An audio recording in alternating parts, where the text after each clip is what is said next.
We're going to have a meeting with the leadership of these people that are doing this march on march. They cannot just go and threaten foreign nationals in the country.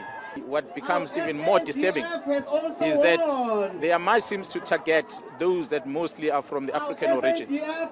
And they are not necessarily directing their anger towards other foreign nationals that are in the country.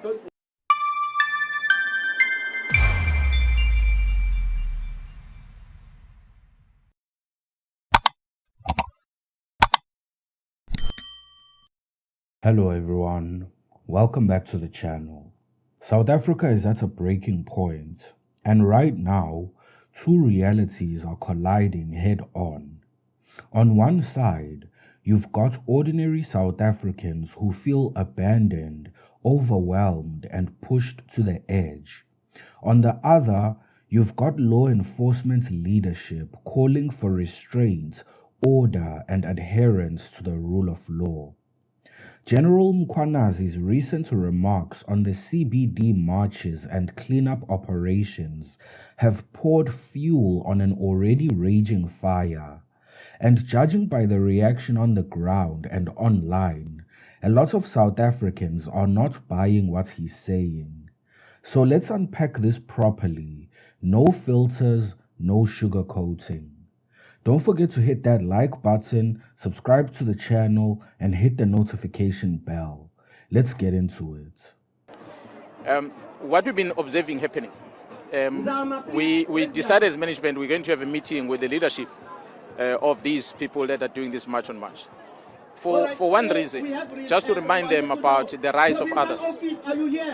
Because they cannot just go and threaten foreign nationals in the country, not knowing whether they are documented or not, number one. And number two, they don't have a responsibility as citizens to go and check whether are people documented, because they don't have skills to know whether the paper that the person is holding is legit or not.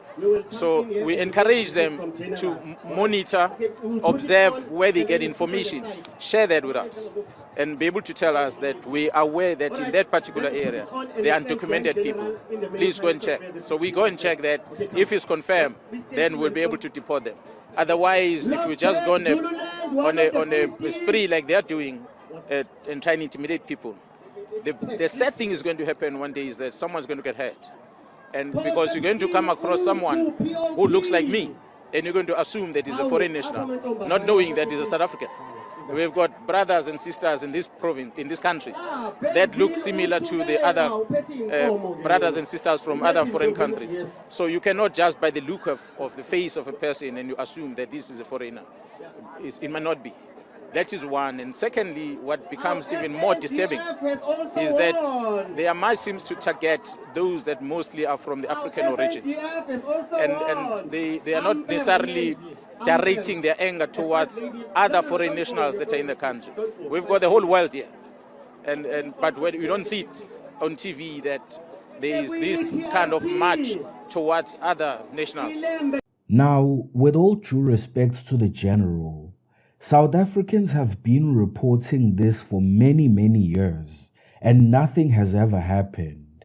So when he comes to tell us to observe and report to the SAPS instead of taking matters into our own hands, many people hear something very different. They hear, go back to relying on a system that has already failed you repeatedly. Because let's be honest, that trust is broken. Communities have been reporting illegal activity for years.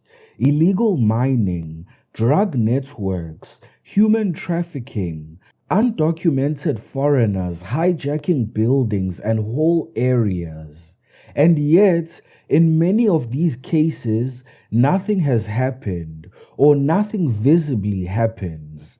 So when SAPS says, bring us information, we'll do the work, the response from the public is, we already gave you the information and nothing has happened.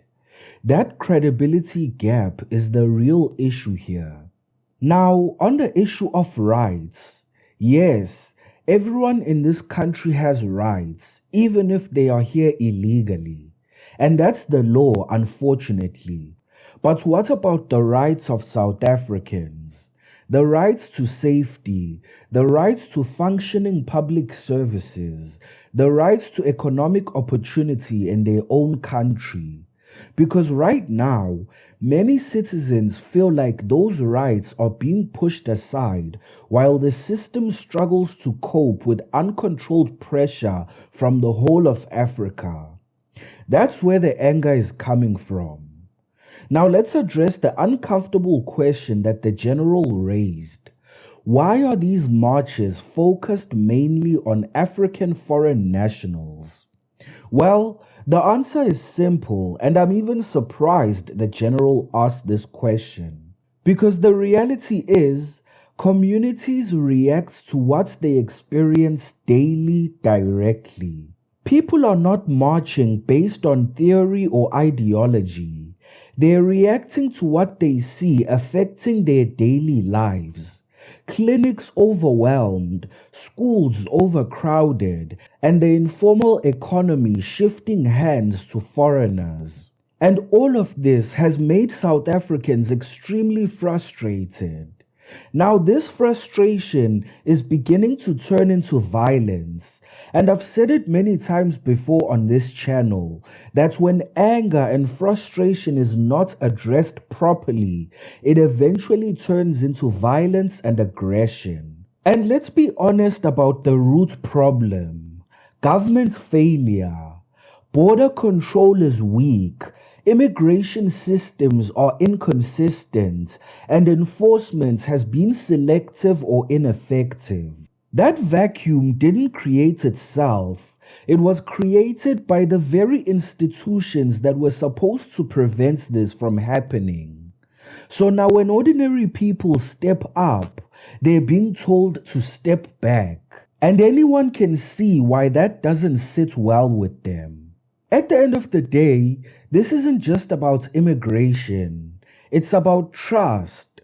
Right now, many South Africans simply do not trust the system will protect their interests, enforce the law properly, or act with urgency.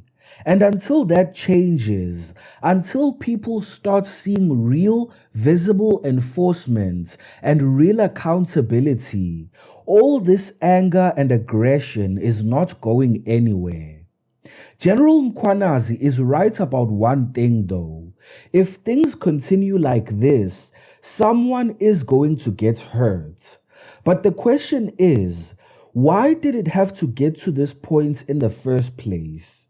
Because until that's answered honestly and fixed properly, no amount of speeches is going to calm this situation down. Let me know what you guys think in the comment section. As of right now, reactions are mixed.